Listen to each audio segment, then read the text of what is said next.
Déjà, bienvenue pour le webinaire de restitution du projet Égide. Donc, c'est le projet expérimenté et guidé pour initier la diversité des essences forestières. C'est un projet qui a été soutenu par la région Grand Est et la DRAF de la région Grand Est et qui a été réalisé en partenariat avec le CNPF, l'Office national des forêts et mené par AgroParisTech. Donc, pour le sommaire de la présentation, on va commencer par un rappel des actions et du déroulé du projet. Ensuite, je vais vous présenter l'une des actions donc, qui est la web carto Égide. Donc, c'est un outil qui va permettre de consulter les plantations mélangées qui sont réalisées dans l'ensemble du Grand Est.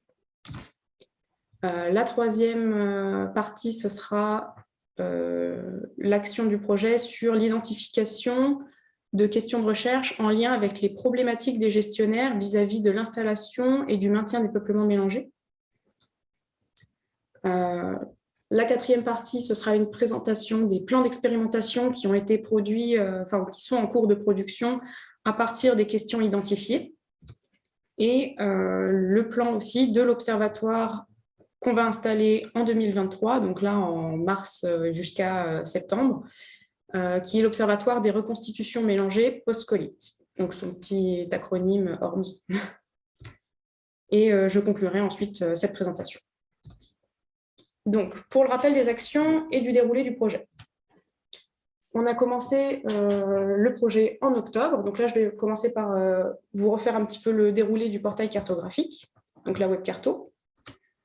On a commencé par définir d'octobre à avril les attentes du groupe informel vis-à-vis de cet outil. Ensuite, on a discuté de la nature et de la confidentialité des données qui allaient être mises à disposition sur cet outil. Ensuite, il a fallu récupérer les données et les mettre en forme. Donc là, vous voyez que ça va jusqu'à janvier. Et maintenant, on va passer à la phase de mise en place de l'outil. Donc cette phase, elle reprendra un peu plus tard, lorsque la collègue qui gère l'installation reviendra d'arrêt maladie et sera rétablie. Donc voilà. Donc on s'est laissé un délai jusqu'au printemps, l'histoire quand même de se mettre un peu une deadline. Et par la suite, il y aura bien sûr la mise à jour annuelle de cet outil. Pour ce qui est des questions de recherche, des plans d'expérimentation et de l'observatoire, donc c'est pareil, ça a tout débuté en octobre avec la soumission du sondage pour prioriser une 60aine de thématiques de gestion. Ensuite, il a fallu analyser ce sondage. On a consulté des chercheurs vis-à-vis des thématiques qui avaient été mises en avant par le sondage. Donc, on a commencé par travailler sur l'observatoire, donc à réfléchir à sa constitution, au protocole qui allait nous permettre de sélectionner les sites et de réaliser la première mesure de situation initiale. Et on a pu réaliser des tests de ces protocoles de juin à septembre l'année dernière. Maintenant, donc à partir de mars, on va pouvoir sélectionner les sites et par la suite les mettre en place concrètement. Donc voilà, ça c'est le programme de l'année. Pour ce qui est des plans d'expérimentation, la réflexion elle a plutôt commencé en septembre jusqu'à maintenant et elle se poursuit. Donc il va falloir fixer les modalités, les questions qu'on veut traiter avec les plans d'expérimentation et rechercher des financements pour pouvoir lancer ces projets. Voilà pour les déroulés. Et maintenant, je vais rentrer un peu plus dans le détail pour l'outil de consultation des plantations mélangées. Donc, d'abord, quels sont les grands principes de l'outil? On a voulu faire un outil qui sert à porter à connaissance les mélanges qui sont réalisés. Donc, on voulait des informations sur comment étaient constitués les mélanges. On ne voulait pas non plus faire doublon avec des bases existantes, donc c'est des données synthétiques. Et on a accepté toute plantation contenant au moins 2 essences. Pour ce qui est des informations un peu plus en détail, on a essayé de donner des détails sur donc, les essences choisies, le schéma de plantation qui a été réalisé, quelques infos que je nomme administratives, c'est-à-dire qui est l'organisme détenteur de la donnée, si c'est des forêts publiques, privées. On a aussi le contexte de l'environnement. et quelques infos sur la localisation assez légère. On voulait que ce soit un outil qui soit visuel, donc on a fait on est parti sur un système de cartographie interactive avec une consultation en ligne. Et on voulait que cet outil porte sur une échelle régionale Grand Est et autant sur les forêts publiques que privées. Donc voilà un exemple de visualisation de l'outil. Donc ici, dans l'idée, ce serait les champs de recherche relatifs aux essences choisies, au schéma de plantation, etc. Et en fonction des critères qu'on a indiqués ici, on aurait des polygones qui représentent les communes dans lesquelles se situent les dispositifs mélangés qui nous intéressent. Donc à partir de ça, on a réfléchi à quelle est l'accessibilité de cet outil, puisqu'ici on va avoir un partage de données synthétiques. Les gens vont sûrement vouloir des données complémentaires. Pour avoir accès à ces données complémentaires, on a mis en place un système de contact utilisateur, c'est-à-dire que la personne qui est désignée comme contact sur le site sert en fait de relais entre les informations synthétiques qu'on met à disposition et des données brutes plus riches. Donc, ce serait quand même un outil à destination des professionnels parce qu'on se rend compte qu'avec ce système, par exemple, si jamais on le mettait en grand public, ça ferait peut-être beaucoup de sollicitations et qu'on sait que les gens sont assez occupés. Donc, dans un premier temps aussi, pour tester ce système, on a restreint l'ouverture aux groupes de travail informels, ce qui fait qu'on a dû mettre un système de connexion pour les organismes et les participants du groupe. Donc voilà un petit peu plus en détail comment ça fonctionnerait. Donc vous avez toujours les champs, les polygones qui correspondent à vos critères de recherche. À ce moment-là, vous avez des petites fiches synthétiques qui apparaissent qui vous permettent d'avoir un contenu réduit et de faire un pré-tri en fait, parmi une grande quantité de fiches, par exemple, si vous avez fait une recherche assez large. Et à ce moment-là, quand vous sélectionnez des fiches et que vous cliquez dessus, vous aurez une fiche complète avec des informations qu'on a dit de niveau 1, c'est-à-dire que c'est des informations qu'on retrouve à travers tous les dispositifs qui sont on dit homogène, c'est-à-dire qu'elle se présente sous la même forme, la même appellation à travers toutes les fiches. Et des informations donc, de niveau 2 qui seraient des informations complémentaires, mais ça, c'est en fonction de chaque organisme ce qu'il souhaite mettre à disposition. Et on aurait à ce moment-là, ça permettrait de limiter un petit peu la sollicitation des contacts, mais ça serait des informations qu'on dit hétérogènes, donc soit dans leur format, dans la manière dont elles sont présentées, soit parce qu'elles ne sont pas toutes disponibles dans toutes les fiches. Pour vous donner un peu plus de détails sur les champs de recherche disponibles sur cet outil, on a mis des champs par essence, donc le nom latin, j'ai mis le nom latin, mais j'aurais pu rajouter le nom commun aussi des essences. On va pouvoir chercher en fonction de ces deux critères. On peut aussi trier en fonction du nombre d'essences plantées dans le dispositif. On a des informations sur le schéma de plantation, c'est-à-dire si il a été planté en enrichissement ou en boisement, reboisement. Comment ont été installées les essences, c'est-à-dire si elles ont été installées en bouquet, parquet, bande, par placeau. Et comment, ce que j'appelle l'échelle d'imbrication du mélange, c'est-à-dire si les unités étaient monospécifiques ou plurispécifiques. Donc, on a aussi la surface globale de l'unité qui a été reconstituée. Du point de vue de l'historique, il y a l'année de première végétation qui est disponible, en champ de recherche, toujours. Le nom de la commune, si vous voulez retrouver un dispositif dans une commune ou proche de chez vous, il y a un système pour avoir comme ça une zone autour. Et du point de vue administratif, quel est l'organisme de rattachement et le type de propriété. Pour les données qui ont été recueillies, concrètement, on a donc, là, je vais passer rapidement parce qu'il y a l'ensemble des données qu'on est allé chercher, mais ça va être un peu trop long à présenter. Je voulais attirer votre attention sur, par exemple, l'origine des SMI qu'on voulait mettre à disposition, c'est-à-dire si les SMI proviennent du recru, de la régénération naturelle plutôt, ou des plantations. Et en réalité, ça, c'est une information qu'on a du mal à avoir à travers toutes les bases de données. Donc ça, c'est quelque chose sur lequel on a dû revenir un peu dans la réalisation du projet. On voulait aussi, du coup, le nombre d'essences du recru, mais encore une fois, c'est un peu compliqué. Sur ce qui est de la situation de départ et du schéma de plantation, pareil, hein, voilà, il y a beaucoup d'informations disponibles. Moi, je voulais vous reparler un petit peu d'un système qu'on a voulu mettre en place, c'est-à-dire la densité locale des plantations, puisque dans le cas d'enrichissement, j'avais peur que dans les données, on n'ait pas l'information de la densité à l'échelle de la parcelle, mais simplement à l'échelle de ce qui est planté, par exemple du placeau, donc la densité locale, et pouvoir ramener ça à une densité globale. Ah, excusez-moi, j'ai un champ qui ne s'est pas affiché. Du point de vue des essences du mélange, je reviens en arrière, c'est pour ça. Excusez-moi. Pour l'historique de la plantation, il y avait 3 grandes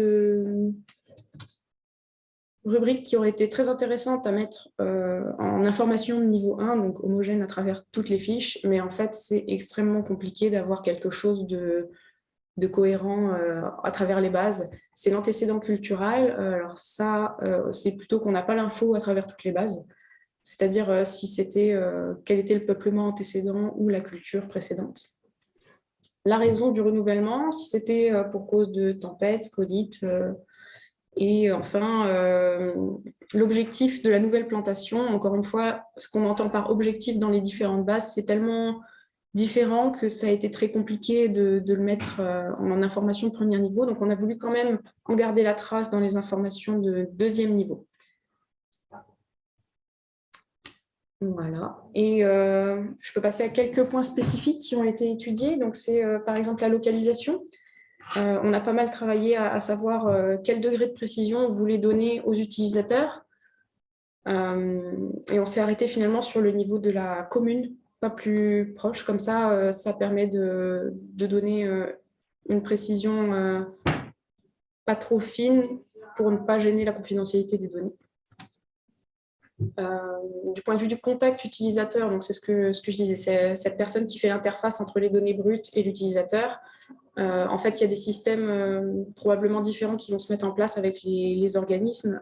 Certains qui vont préférer un seul contact et d'autres qui vont préférer des contacts départementaux, par exemple. Donc ça pose aussi la question de comment on va mettre à jour ces contacts au fur et à mesure du temps. Donc ça reste encore à réfléchir par la suite. On a aussi travaillé à des définitions de termes avec la mise en place d'un glossaire, parce que comme je disais, les termes à travers les bases ne sont pas forcément les mêmes. Pour un même terme, il peut vouloir dire complètement deux choses différentes. Et on a essayé, dans les termes qu'on met à disposition, du coup, d'homogénéiser à travers une seule. C'est aussi pour ça qu'il y a le glossaire, c'est que le terme qu'on a choisi, on va le définir. Donc ça, c'est un travail qui a été fait beaucoup avec le CNPF et l'ONF pour les sessions de réflexion autour de ça. Maintenant, ce qui reste à faire pour la concrétisation du portail, donc c'est finaliser le visualisateur avec une démonstration au printemps. Signer la convention avec l'ONF, en fait, ils ont eu un problème avec leur outil WebCarto à eux, qui a été, si j'ai bien compris, fusionné dans un autre système de WebCarto, et du coup, les données n'étaient pas vraiment disponibles au moment où moi j'en ai eu besoin pour les traiter. Donc, j'ai eu des données temporaires quand même pour pouvoir travailler, mais voilà, il va falloir ajouter ces données réelles par la suite. Et du coup, on pourrait aussi compléter les données avec d'autres bases de données, pourquoi pas. Ce qui restera à faire, bien entendu, c'est la mise à jour de ces données au fur et à mesure des années. Voilà pour le portail. Donc, je vous propose une première session de questions-réponses, si ça vous convient. Auprès de qui ce recensement coopérative, recherche. Alors, donc la question qui a été posée par Christian Ginisti, c'est auprès de qui ce recensement est-il effectué? Donc ONF, des coopératives, de la recherche. Alors, on a effectué ce recensement un petit peu avec plutôt les organismes de type ONF, CNPF, qui avaient des bases de données, mais en fait, on peut très bien l'étendre au niveau de coopératives, justement. Qu'est-ce que je pourrais... on avait d'autres pistes aussi d'ajout de données. Donc, on a des niveaux nationaux ou des niveaux régionaux. Par exemple, le CNPF, c'est une base régionale. Peut-être qu'on pourrait aller plus loin avec des données, l'élargissement, par exemple, de la zone n'est pas que le Grand Est, mais plus loin. Donc, à ce moment-là, on irait prospecter sur des bases de données plus larges. Voilà, j'espère avoir répondu un petit peu à la question. Pour ce qui est... Alors, on a une deuxième question. Les sites sont-ils des essais ou des parcelles de production? Alors, je pense qu'il y a les deux dans les données qu'on recueille. On a dit qu'on acceptait tout type de plantation mélangée, que ce soit presque fortuit à une plantation vraiment à destination de tests d'essence et ce genre de choses. Ce qu'on ne veut pas, c'est tester, je viens de dire test d'essence, et justement, ce n'est pas ça exactement. On ne veut pas tester tout ce qui est monospécifique, mais bien des tests de combinaison d'essence ou de gestion de ces mélanges. C'est ça qu'on veut recenser. Alors, en premier, Eric Payassa qui demande comment se fait le transfert de données. Alors justement, ça peut dépendre des organismes. Moi, j'ai proposé deux systèmes, c'est-à-dire soit je fournis une première structure et c'est à l'organisme de l'alimenter selon du coup ses critères et voilà, ne pas forcément me transmettre la donnée brute. Sinon, ce qui a été fait avec le CNPF et l'ONF, c'est qu'ils m'ont transmis les données brutes que moi, je formate selon un format sur lequel on s'est mis d'accord, bien entendu. Et à ce moment-là, ce sera uniquement ces données-là qui seront mises à travers l'outil, uniquement les données transformées. Une question de Patrick Léchine. Avez-vous intégré des dossiers financés dans le cadre du plan de relance en lien avec les DDT? Je pense que... Alors, pour l'instant, je ne suis pas sûre qu'il y ait encore des informations de cet ordre-là. En fait, peut-être qu'elles seront... peut-être qu'on aura des choses comme ça à travers les bases de l'ONF. Pour ce qui est du CNPF, je ne crois pas qu'on ait eu ce genre de dispositif, mais a priori, il n'y a pas de raison. Elles pourront tout à fait s'intégrer à ce genre d'outils. Alors, moi, je vous propose de passer à l'identification des questions en lien avec les problématiques des gestionnaires quant à l'installation des mélanges et ce qu'on a pu en produire en question de recherche. Donc, tout d'abord, la méthode qu'on a utilisée. Donc, on a identifié 60 thématiques de gestion qu'il a fallu prioriser. Donc, pour ça, on a mis en place un sondage. Et ce sondage, cette priorisation, a été ensuite analysée dans un contexte de reconstitution post-crise, surtout. On a, à partir de là, consulté une dizaine de chercheurs de domaines de recherche assez variés, toujours sur la forêt, mais voilà, un petit peu élargir les thématiques qui étaient traitées pour essayer d'identifier les approches qui restaient à étudier sur les thématiques qui avaient été identifiées comme prioritaires par le sondage. Pour la suite, donc on a essayé de construire des questions de recherche et des plans d'expérimentation pour essayer d'y répondre, et la structure d'un observatoire qui est du coup l'observatoire des reconstitutions mélangées post-colite. Donc tout d'abord, je vais commencer par définir quelques termes que je vais utiliser beaucoup C'est quand je parle de recrue, je parle de la végétation naturelle qui soit à la fois composée de ligneux, de semi-ligneux, d'herbacées, donc l'ensemble de la végétation naturelle spontanée, peu importe leur intérêt pour la production. On a ensuite, quand je parle de régénération naturelle, à ce moment-là, ce ne sont que les ligneux d'intérêt, justement. Quand je parle de mélange, c'est vrai que la définition de mélange peut prendre beaucoup d'aspects. Donc ici, c'est toute régénération, qu'elle soit naturelle, assistée ou artificielle, mais qui comprend au moins 2 essences, dont aucune ne représente plus de 80% de la surface régénérée.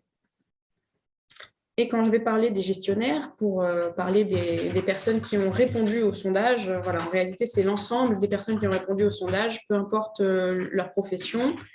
Mais pour vous donner quelques infos de plus sur les sondés, donc on avait un total de 19 réponses avec voilà, des experts, des gestionnaires, des techniciens, des personnes qui sont directeurs de leur entreprise, je suppose, de gestion forestière. C'est toujours sur les thématiques de la forêt, bien entendu. Après, ce que fait exactement l'entreprise n'a pas été précisé.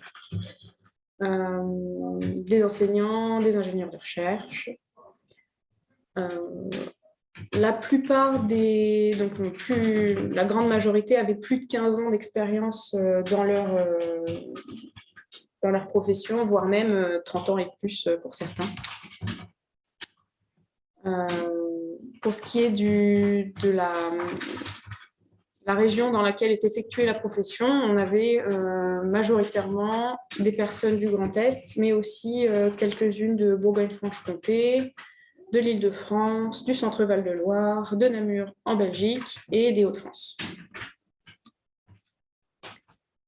Pour venir aux principaux résultats du sondage, donc, on avait subdiviser le sondage en 10 thématiques, composées elles-mêmes de sous-thématiques. Donc, dans les 10 principales thématiques qui ont été proposées, les 2 qui ont été mises en avant, c'est le choix des essences et des provenances d'ailleurs, et des stratégies de reconstitution.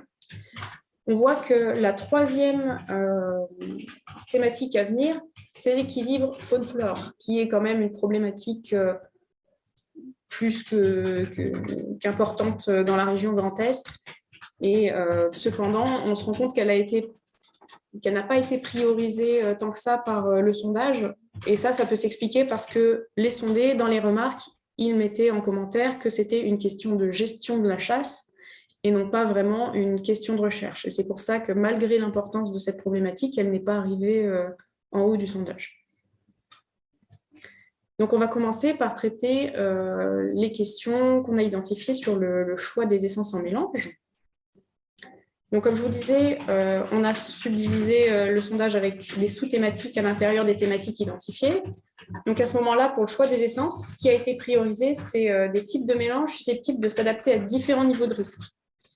Et ça peut s'expliquer parce qu'on a une grosse incertitude sur l'ampleur des changements climatiques.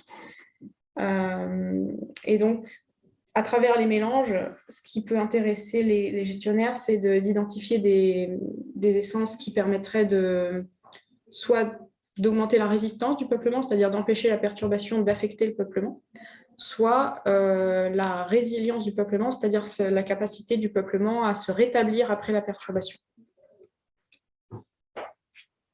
Donc maintenant, pour les questions en elles-mêmes qui ont été identifiées, on a une première rubrique sur sur les nouvelles essences et provenances susceptibles d'élargir le panel. Donc, il y avait tout d'abord les essences et provenances allochtones qui ont été citées, bien entendu, à travers les discussions avec les chercheurs comme réponse. Mais ça, on s'est assez rendu compte que c'était déjà traité par ailleurs à travers différents dispositifs. Donc, ce n'est pas quelque chose qu'on a essayé de mettre beaucoup en avant. On a par contre identifié une question qui est relative aux essences locales.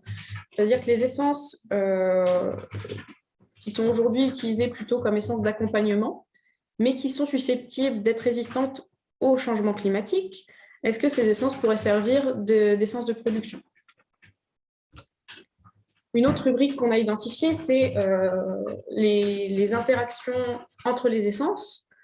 Donc, c'est comment 2, 3 ou 4 essences, elles modifient entre elles leur croissance, que ce soit hauteur, diamètre, et aussi leur forme, le tout vis-à-vis de l'accès à différentes ressources. Cette même question, elle pourrait aussi être posée du coup sur les nouvelles essences qui seraient identifiées par la question précédente. On a une nouvelle rubrique qui est cette fois la dynamique des interactions. Donc, après avoir identifié un petit peu les interactions entre des essences, c'est comment réagissent, comment se modulent ces interactions en fonction de facteurs environnementaux, qu'ils soient biotiques ou abiotiques. On peut aussi se poser cette question de la modification des interactions, mais cette fois au cours du temps, avec les différents stades de croissance des essences. On a aussi une question qui est remontée au niveau de l'accroissement, c'est-à-dire qu'avec les changements climatiques, on s'attend à ce que les accroissements diminuent. Et donc, quelles seraient les nouvelles productions, les nouvelles durées de production des arbres qui seraient installés aujourd'hui? Donc, voilà un petit peu pour le choix des essences. Je laisserai une session de questions, encore une fois, à la fin de la présentation de l'ensemble des questions. Vous n'hésiterez pas à me faire revenir sur les diaporamas si vous voulez qu'on reparle des questions, bien sûr. Donc là, on va attaquer la partie sur, cette fois, les stratégies de reconstitution. Encore une fois, cette grande thématique était subdivisée en plusieurs. Donc, on a identifié 2 thématiques qu'on a voulu présenter plus largement. Donc, c'est le niveau de mélange et le diagnostic du potentiel de régénération naturelle. Alors, on voit quand même que la troisième sous-thématique qui était présentée, c'est-à-dire l'intérêt du mélange en fonction des situations, il y avait quand même pas mal de votes de priorité 1 et 2, mais c'est vraiment pour une question, cette fois, de temps, plus que d'intérêt, qu'on n'a pas pu traiter cette troisième question. Voilà. Donc, pour le niveau de mélange, il faut savoir que c'est quand même une sous-thématique qui a été source de moins de propositions de la part des chercheurs. Donc, la première étape qui a été identifiée, c'était quand même d'abord la compréhension des interactions. Voilà. C'est quand même plutôt cette étape-là qui a été ciblée. Cependant, on a vu que la question des proportions était liée avec les interactions, enfin des proportions, pardon, du niveau de mélange en manière générale était liée aux interactions. Donc, dans les questions, on a essayé de proposer des questions. Ce sont les questions suivantes, mais on n'a pas eu de retour encore sur leur pertinence. Donc, n'hésitez pas à nous donner votre avis sur la pertinence de ces questions. Donc, tout d'abord, on a identifié une première rubrique qui constitue le niveau de mélange, c'est le nombre d'essences dans le mélange. On aimerait étudier un petit peu, c'est comment, à partir de combien d'essences, on obtient un bénéfice significatif, soit pour la résistance, soit pour la résilience du peuplement aux différentes perturbations envisagées. On a identifié aussi une rubrique sur les proportions du mélange, donc à partir de quelle proportion une essence prend un rôle significatif dans le mélange, que ce soit en termes de facilitation ou de compétition d'ailleurs, et dans quelle mesure voilà, la proportion va influencer les interactions de compétition qui peuvent s'exercer. Une autre rubrique identifiée, c'est l'intervention en travaux. Donc, c'était quel est le degré d'intervention en travaux nécessaire pour maintenir une essence dans le peuplement. Donc voilà, là, ça va être maintenir une essence plutôt dans la phase de régénération, puis plus tard dans le peuplement, mais voilà la question. Et une autre, c'est comment les proportions, à l'inverse, si on n'intervient pas, comment ces proportions vont évoluer au cours du temps. Le tout sous des climats différents des climats actuels, qui peuvent par exemple modifier le comportement qu'on connaît aujourd'hui des essences. Par exemple, le hêtre, qui peut être assez dominant, est-ce que affaibli, disons, par les changements climatiques, est-ce que voilà, comment seraient modifiées ces proportions? On a encore identifié 2 autres questions sur cette fois l'organisation spatiale du mélange. C'est-à-dire, est-ce qu'il y a une organisation spatiale du mélange qui va limiter les interventions pour la gestion justement de ce mélange? Et la même question, mais cette fois en enrichissement, c'est-à-dire en installant des essences dans du recru. Est-ce qu'il y a une organisation plutôt par placeau, par bouquet, voilà, quelle organisation spatiale serait la plus favorable à limiter les interventions, pardon.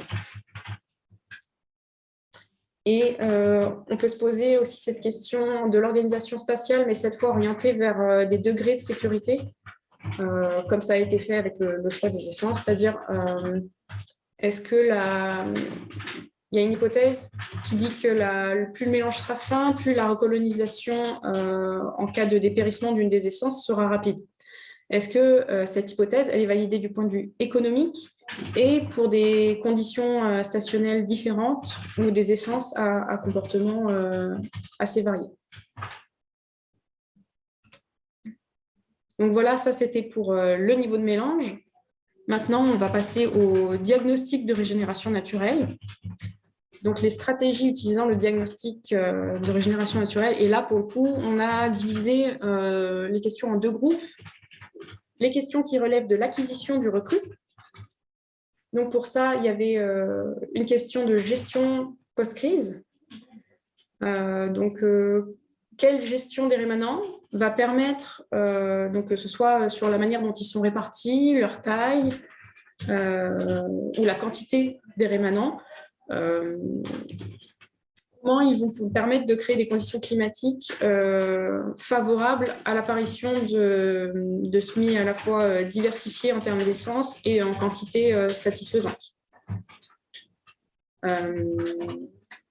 La même question peut être posée aussi sur le nombre d'arbres relictuels à conserver lors de l'exploitation post-crise. Ça, c'est surtout... Alors, autant la question du TU, elle relevait plutôt de discussions avec les chercheurs, autant celle-ci, c'est plus ressorti avec des discussions avec des techniciens, des gestionnaires que j'ai rencontrés qui se demandaient à quel point c'était intéressant de laisser quelques arbres au milieu de leur grand champ de post-colite, quoi. On a identifié aussi pour l'acquisition du recru la thématique donc, des facteurs de blocage et la manière d'y remédier. Donc ça, c'est quand même une thématique qui est plutôt traitée déjà, alors on n'a peut-être pas encore les réponses, mais qui est déjà en cours de traitement, par ailleurs dans des dispositifs. Et on a une question qui est plus relative au temps qu'il faut laisser avant de réaliser le diagnostic. C'est-à-dire qu'avec post-tempête, on a identifié un créneau de 3 à 4 ans où peut-être réaliser le diagnostic. Mais est-ce que ce créneau il est vraiment valable pour tout type de crise? Ça, par exemple, c'est quelque chose qu'on aimerait bien tester avec l'Observatoire. Du point de vue de l'utilisation du recru, on a encore d'autres questions qui relèvent en partie du choix des essences. Donc, quelles sont les essences d'avenir? Quelles sont les essences associées entre elles? Donc ça, c'est ce que j'ai présenté plus tôt. On a identifié aussi une rubrique sur les interventions à réaliser dans le recru. Donc, à partir de ce dont on dispose, du recru à disposition de sa nature, de sa dynamique, quelle est l'intensité d'intervention qui doit être effectuée pour obtenir une régénération naturelle, pour le coup, satisfaisante en quantité, en qualité, qui soit diversifiée et adaptée aux conditions climatiques, toujours. On a aussi identifié une rubrique sur le recru et l'utilisation de l'eau du sol. Donc pour le coup, c'est dans quelle mesure l'accompagnement va permettre de réduire la demande climatique en eau par des effets de limitation de l'évapotranspiration, d'évaporation du sol, de la transpiration, voilà, et tout en étant lui-même pas un trop fort compétiteur pour les plants d'intérêt ou les semis d'intérêt. On a aussi, à travers les discussions avec les chercheurs, identifié des thématiques complémentaires que je ne vais pas pouvoir détailler ici, mais qui reprennent les représentations sociales des acteurs du milieu forestier, l'économie forestière, les sols forestiers, l'équilibre sylvo-cynégétique, mais cette fois-ci du point de vue de la gestion de la chasse, et puis des questions sur la gestion et la densité des peuplements adultes, et de manière plus générale sur la biodiversité en lien avec les mélanges. Donc maintenant, on peut avoir un deuxième temps d'échange relatif à ces questions. Je vous laisse remplir encore une fois l'onglet questions-réponses. Ah, ok, je viens de voir ta question, Jordan. Est-ce que Eric a pu voir? Non. Alors, on ne peut pas écrire dans questions-réponses. Ah, mais oui, effectivement, c'est parce que tu es en panéliste. Alors, sinon, pour la première, on a déjà des infos, notamment les méta-analyses d'Hervé Jactel. À partir de 3 essences, un effet. Ah oui, d'accord. Donc, apparemment, je reviens sur la question. Il me semble que c'était celle-ci. Et Jordan nous apporte une information en nous disant que Hervé Jactel a déjà répondu en partie à cette question, qu'à partir de 3 essences, on a un effet plateau sur le bénéfice qui commence dès la 2e essence. Ok, donc forcément, c'est à moduler en fonction des contextes du mélange. Par contre, il me semble que l'on n'est pas vraiment sur des questions de recherche, mais plutôt sur un côté technique. Ouais. Peut-être une raison pour laquelle les chercheurs ne l'ont pas fait ressortir. Alors, je pense qu'il y a peut-être la manière dont on l'a présenté ici qui est peut-être moins recherche, mais c'était pour ne pas rentrer trop dans le détail de toutes les questions et de la manière dont on va les aborder, ce qu'on va vouloir étudier à travers. Mais je vois ce que tu veux dire. Effectivement, ce n'est pas tout à fait des questions de recherche. Le terme n'est peut-être pas le bon. Est-ce que vous avez d'autres questions, remarques? N'hésitez pas. Ah, mon onglet n'était pas à jour, je viens d'en voir, pardon. Bonjour, merci pour ce webinaire. Comptez-vous aborder l'effet de l'échelle des mélanges sur la résistance, résilience des services écosystémiques? Ouais, diversité alpha, bêta, au niveau massif, intérêt du mélange pied à pied versus mélange par bouquet, parquet et compagnie. Alors, on s'est moins orienté vers l'apport des services écosystémiques parce que dans la première question, la première rubrique du choix des essences, les gestionnaires avaient plutôt l'air orientés vers tout ce qui était question plutôt de résistance au changement climatique. C'est pour ça qu'on s'est moins orienté sur cette question. Maintenant, bien sûr, toutes les questions qu'on a proposées peuvent être réorientées justement en fonction des enjeux, que ce soit du propriétaire ou... Voilà. Et du coup, bien sûr, ça peut être réorienté sur des questions de services écosystémiques. Maintenant, on n'a pas trop traité la diversité à des grosses échelles comme ça. J'avoue que ce n'est pas quelque chose qu'on a traité, mais qui pourrait être, par exemple, c'est peut-être ça qui a été un peu mis en avant avec la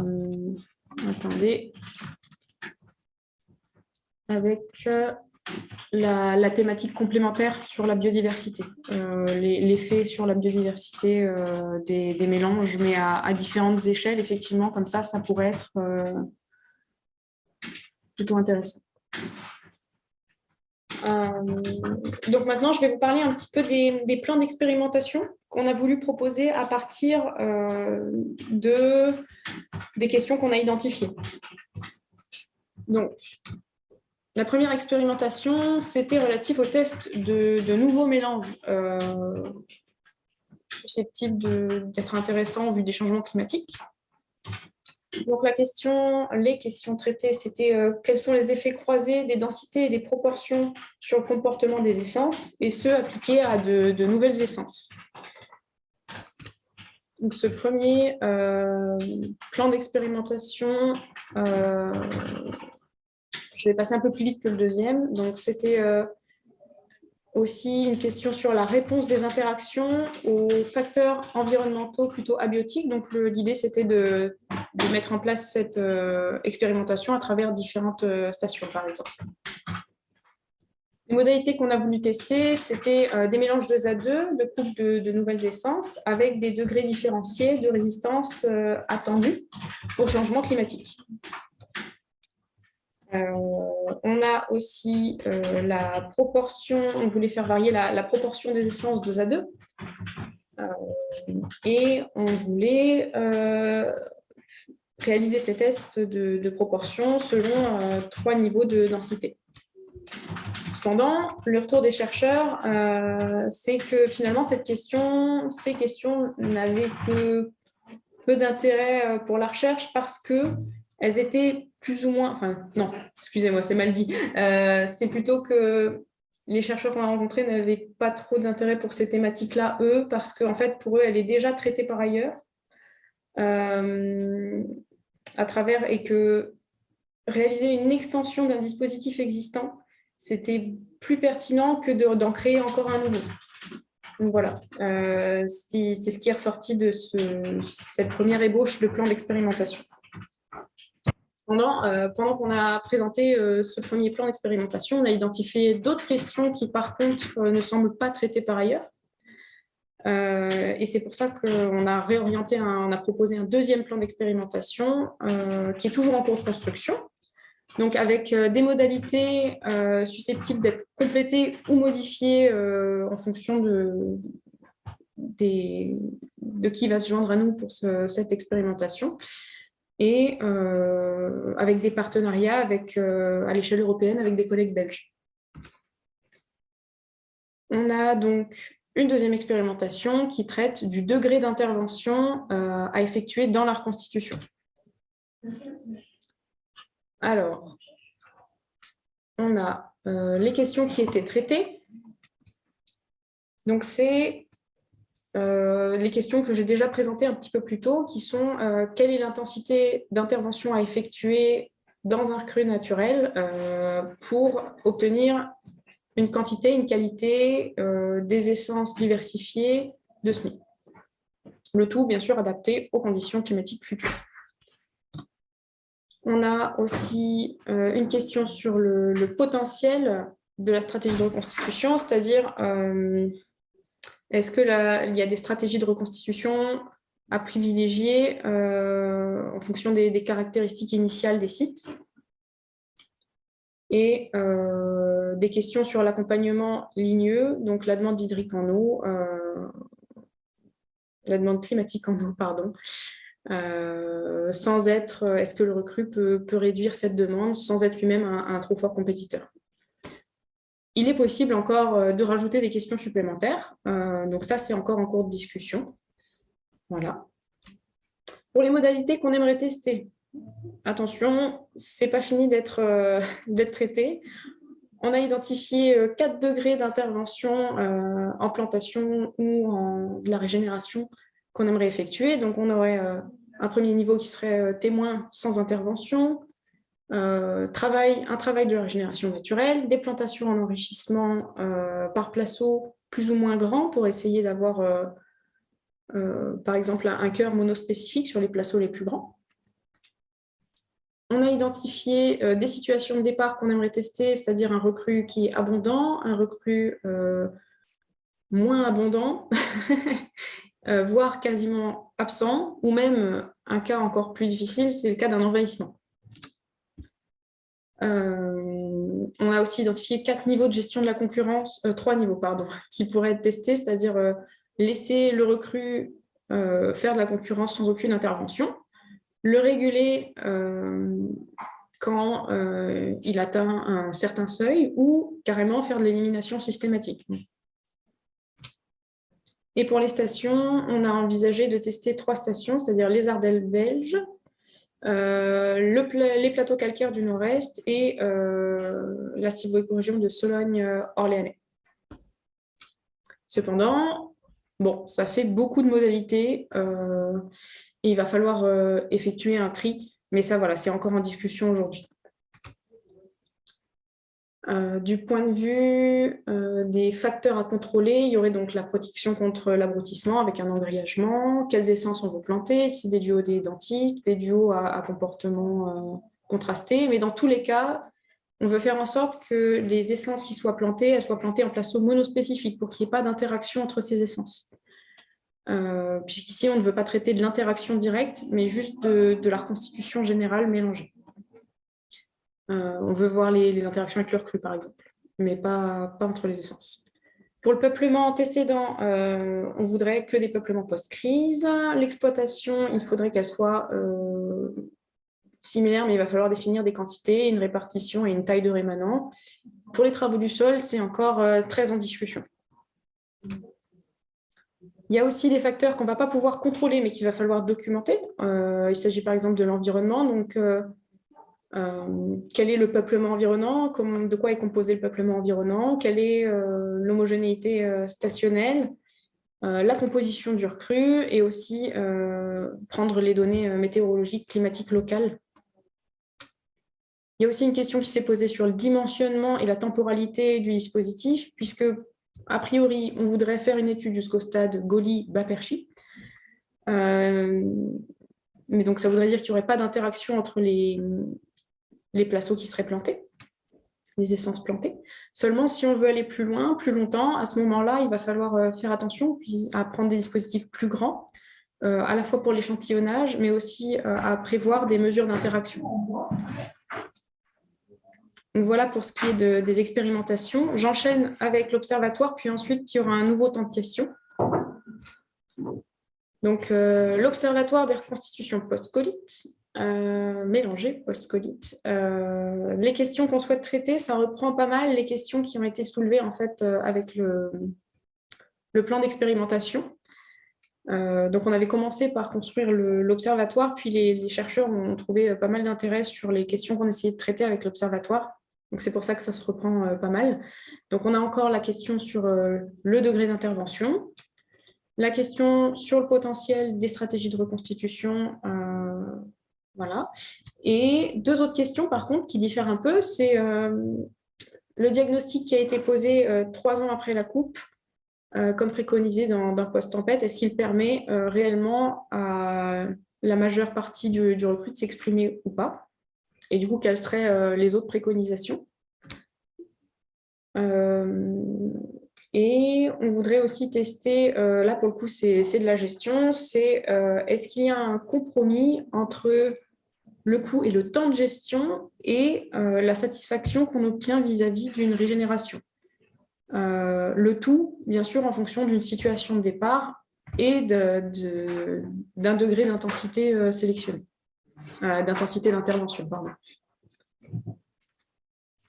Donc, pour refaire un petit peu, voilà, pour bien montrer que ces deux expérimentations ne sont pas redondantes, mais bien complémentaires, on va avoir l'expérimentation qui va nous permettre d'avoir un environnement plus contrôlé et d'aller plutôt comprendre les mécanismes qui sont à l'œuvre dans la réponse aux modalités, alors que l'observatoire, ça va nous permettre d'avoir des conditions, par contre, de gestion réelle, avec typiquement le fait qu'on puisse évaluer les coûts de gestion,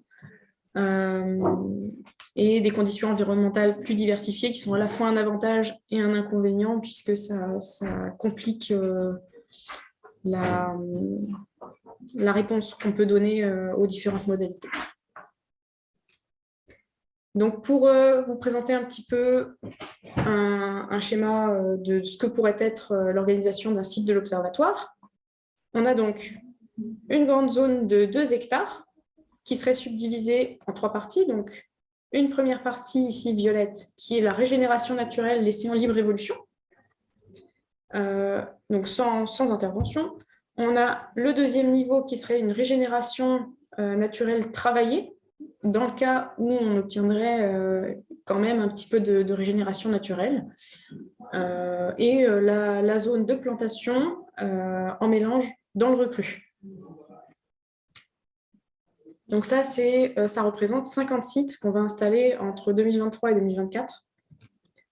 On a sélectionné 4 modalités de sylvo-écorégion, donc les Ardennes, pour le coup française, c'est tout dans la région nord-est.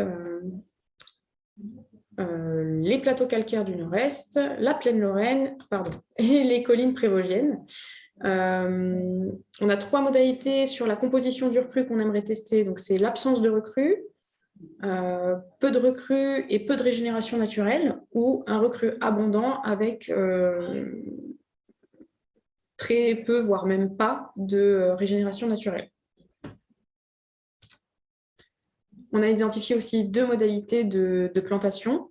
C'est la plantation par placeau,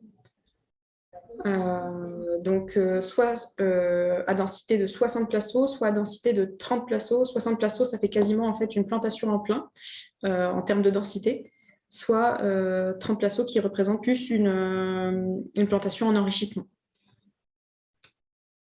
Voilà un petit peu ce à quoi pourrait ressembler le plan d'échantillonnage. Donc ça va être c'est des sites qu'on va pouvoir aller chercher grâce au CNPF et à l'ONF locaux qui vont nous permettre de sélectionner des sites dans le Grand Est. Donc on a ici, pour rappel, les sylvo-écorégions. Voilà. On a les régénérations types, donc qui peuvent être absence de bourrage, voilà. Et à l'intérieur, on aurait 2 sites de chaque niveau d'enrichissement. Donc, ça ferait un total de 48 sites pour 50 attendus. Donc, en fait, les 2 derniers, ils pourraient aussi servir à tester des plantations, pas des plantations, pardon, des protections différentes à l'abrutissement, qui était une demande des partenaires, mais qu'on a eu du mal à traiter avec les questions qu'on avait déjà mises dans l'observatoire.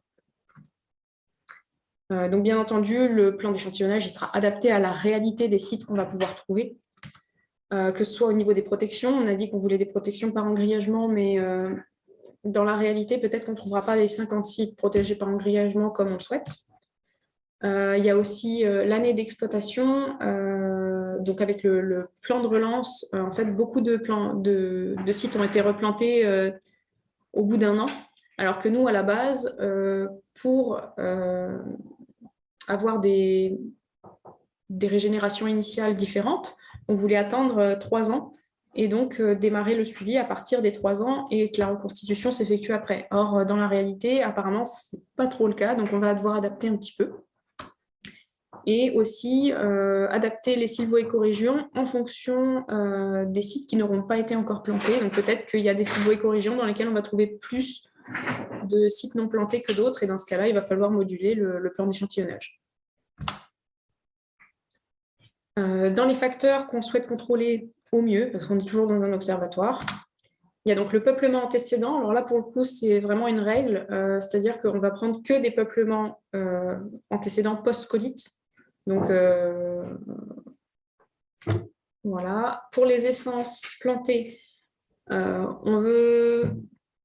Donc, c'est toujours une négociation avec les gestionnaires et les propriétaires sur ce qu'ils acceptent de faire, mais on aimerait faire des essences à comportement similaire à travers les stations, qu'elles aient, pareil, si c'est des duos de résistance similaires et qu'elles soient plantées sans interaction entre elles.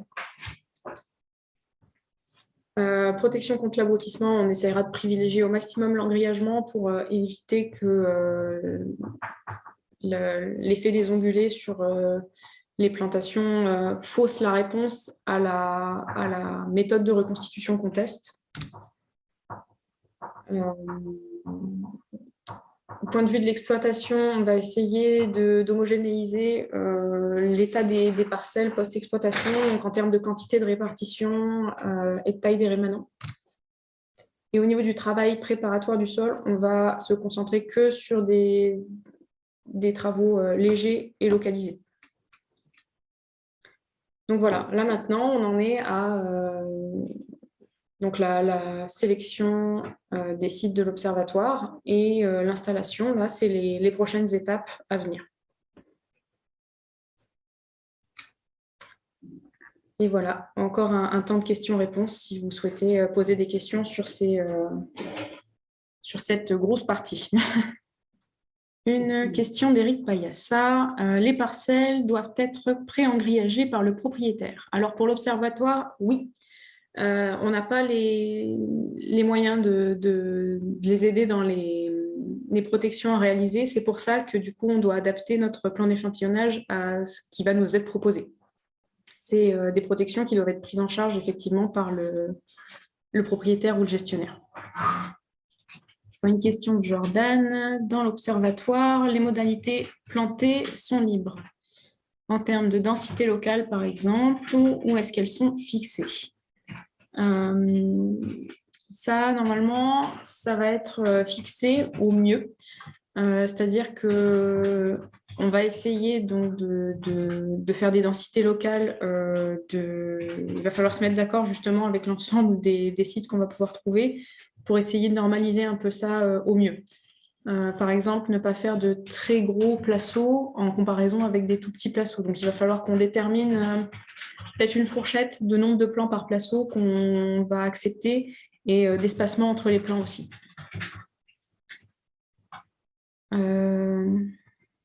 Et est-ce que j'oublie une partie de la réponse? Est-ce que les modalités plantées sont libres? Alors non, nous, on va se concentrer que sur les modalités par placeau parce que c'est ce qui nous a été remonté de la part des partenaires. C'est ce qui est très souvent réalisé en ce moment dans le plan de relance.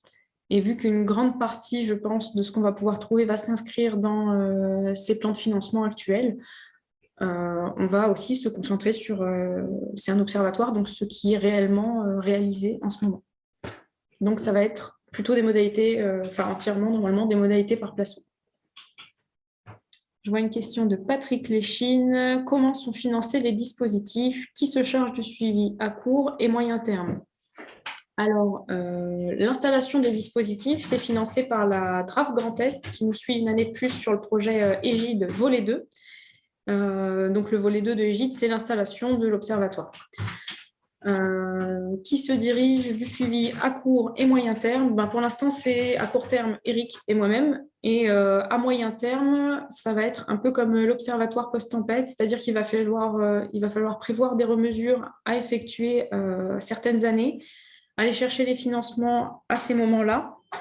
Et je pense que l'organisme qui va rester en charge de ce dispositif, ça va être AgroParisTech. Eric pourra peut-être confirmer. Eric Payassa, une nouvelle question. Ce sera toujours les mêmes essences sur tous les sites? Je pense pas. Je pense que ça va être compliqué d'avoir vraiment les mêmes essences sur tous les sites. Donc c'est pour ça qu'il faut qu'on à travers les stations aussi, ça va être compliqué d'avoir les mêmes essences. Donc on va essayer de trouver peut-être des équivalents en termes de comportement ou de degré de résistance. Voilà, c'est plutôt sur ça qu'on est parti. Une question de Jordan. Dans l'observatoire, c'est quoi le degré de résistance? Ah, c'est compliqué. C'est ce qu'on estime. C'est si on estime qu'elles vont bien s'adapter aux changements climatiques locaux ou non. Et ça, on l'obtient à partir de modèles, entre autres. Je pense à Climessence, là, tout de suite.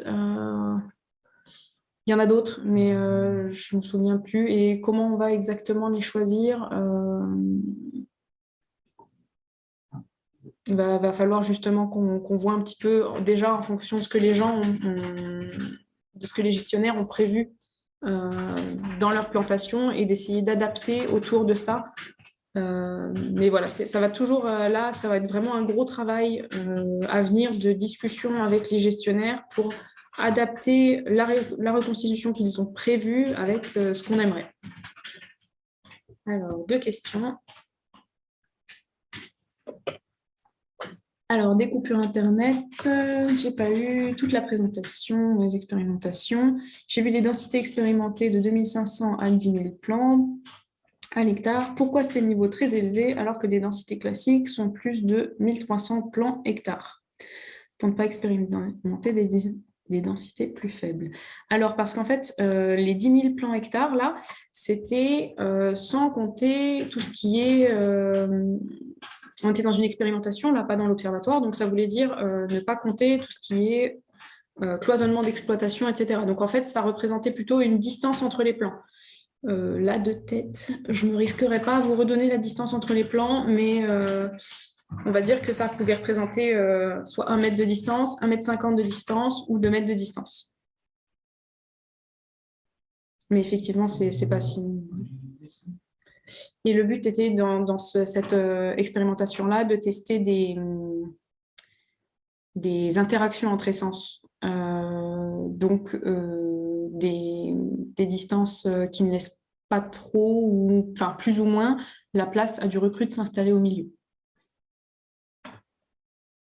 Pour une autre question d'Éric Payassa. Il y aura un facteur excusez-moi.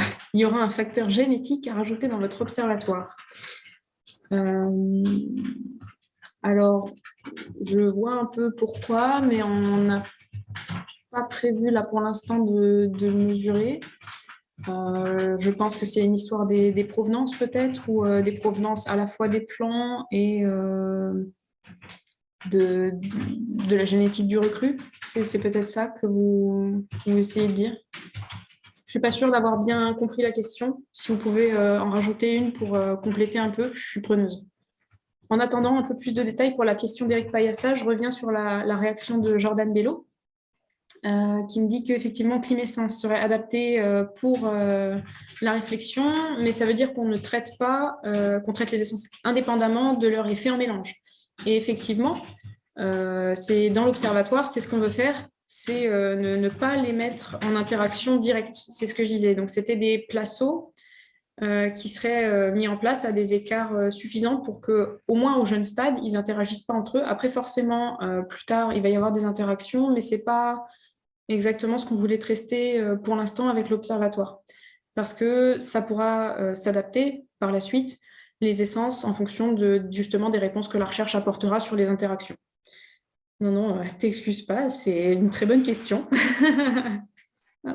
Alors, Éric Payassa, un peu plus de précision. Alors, si on a un facteur génétique, si les essences différentes dans les différents sites retenus. Oui, alors je vois, effectivement, ça se sera peut-être documenté. On ne va pas pouvoir le contrôler, mais par contre, effectivement, les provenances seront à documenter pour voir s'il y a un effet lié à ça, quoi. Oui, oui. Est-ce que vous avez encore quelques questions ou je passe à la conclusion? Donc, n'hésitez pas, on a encore un petit peu de temps. On peut encore, si vous voulez revenir sur des questions un peu plus tôt, ou, enfin voilà, n'hésitez pas. Peut-être de plus. Les sites sont calés sur les sites plan de relance. Question d'Éric Payassa. Ils sont calés sur les sites plan de relance, c'est-à-dire on va s'inscrire dans ce qui est réalisé dans le plan de relance, oui. Enfin, plus ou moins. Je pense qu'il y a une partie des sites qui vont s'inscrire là-dedans. Nous, ce qu'on aimerait faire, c'est aussi tester des modalités, par exemple, de placeaux qui ne seraient pas plantés tous de manière systématique, alors que ça, c'est plutôt une traduction du plan de relance qui a été adopté par une grande partie des sites reconstitués. Mais nous, on aimerait bien tester peut-être une plantation opportune des placeaux qui serait très intéressante du point de vue de l'enrichissement, par exemple. Aller localiser des endroits où on détecte vraiment des absences de recrues, et parce que le recrue est rarement homogène quand même sur l'ensemble de la surface, et du coup aller l'enrichir juste aux endroits qui paraissent les plus pertinents. Donc ça s'inscrit en partie dans le plan de relance. Ah, je vois Jordan qui lève la main. Est-ce que Corinne, tu pourrais donner la parole à Jordan? C'est pour parler, Jordan? Oui, tu m'entends? Oui. Ok. Excuse-moi, c'est juste parce que tu dis un truc et je vous profite vu que je peux juste préciser un petit truc en 2 secondes. La question que tu poses là, je sais pas si en tout cas pour l'ONF ça va être vraiment pertinent parce que planter dans le recrue là dans les endroits où il n'y a pas de recrue, c'est quelque chose qu'on envisage de moins en moins de notre côté parce que tout simplement s'il n'y a déjà pas de recrue, c'est des zones qui sont en très grande majorité des cas des zones contrainte ou contraignante, c'est-à-dire que soit il y a l'hydromorphie, soit il y a toujours une contrainte. Et donc, c'est pas des endroits où il est souhaitable d'investir beaucoup. Et donc, en tout cas, pour les itinéraires d'enrichissement, on se dirige pas vers de l'enrichissement sur des zones où on n'a déjà pas de recrues, en fait. Ou en tout cas, des zones de vide comme ça. Voilà, c'était juste une précision que je voulais vous apporter pour l'observatoire. Super, bah merci. Effectivement, c'est une autre manière de voir le. Ouais, nous, on s'était dit plutôt aller enrichir des endroits où il y a eu peut-être pas de recrues, mais plutôt en raison effectivement de semenciers, par exemple, qui n'auraient pas été suffisamment proches pour enrichir cette zone-là et du coup l'enrichir artificiellement. Mais effectivement, c'est peut-être plutôt des zones où il y a eu des contraintes et donc dans ce cas-là, peut-être des zones un peu difficiles. Soit qui se compléteront peut-être naturellement. Oui, d'accord. Ok. J'avais pas vu ça comme ça. Merci. Eh ben, s'il n'y a pas de remarques ou de questions supplémentaires, je vous propose de passer à la conclusion. Donc, pour conclure un petit peu ce webinaire, le rappel de la suite des actions qui est prévue. Donc, pour l'outil de visualisation WebCarto des plantations mélangées du Grand Est, on a d'abord la finalisation de l'outil, la démonstration qui va venir au printemps. Je ne peux pas vous donner plus de précision pour le moment et peut-être l'ajout de données à venir. Pour ce qui est du plan d'expérimentation, le deuxième plan d'expérimentation sur le niveau d'intervention dans le recru, on continue les discussions pour essayer de finaliser un petit peu la structure, les modalités qu'on veut tester, tout ça. Et par la suite, on pourra chercher des financements pour essayer de lancer ce projet. Et puis, du point de vue de l'observatoire, donc on part sur une installation cette année, une première mesure, plutôt en 2024, ce sera après les plantations, où on effectuera la mesure de la reprise des plantations. Donc, c'est un programme pour l'instant sur 2 ans qui peut peut-être s'étendre dans le cadre de partenariats européens avec un programme Interreg. On va voir si ce programme est accepté et du coup, peut-être un partenariat avec une extension, pourquoi pas, de l'observatoire. Et puis, la préparation, bien entendu, des remesures suivantes qui devront être effectuées avec des nouvelles recherches de financement.